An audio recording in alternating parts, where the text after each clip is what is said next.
আগে বলি, অনন্ত কোটি শ্রী প্রভুপাদ তিনকুরি গোস্বামী মহারাজের যে ভজনস্থলী, যাকে এখন বর্তমানে গৌরাঙ্গ বিহার বলে আমরা জানছি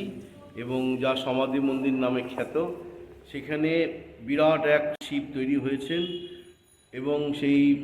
রাধা গোবিন্দের মন্দির পরবর্তীকালে হলে আবার বিনোদ বাবা আসতে পারেন। তো সেই শিব মন্দিরের উদ্বোধনটা আগামী পরশু 27 তারিখে সকাল 8টার সময়, এবং যিনি নিজে এই উদ্বোধন করবেন তিনি হচ্ছেন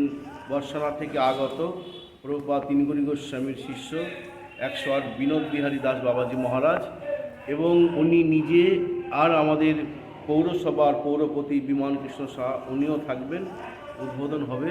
এবং অসংখ্য ভক্তবৃন্দ আরও অনেক বহু জায়গার গোস্বামীগণ বিশিষ্ট ব্যক্তিগণ থাকবেন। আগামীকাল কিন্তু উনি এসে পৌঁছাচ্ছেন 3টের মধ্যে, কিন্তু উদ্বোধনটা হবে পরের দিন।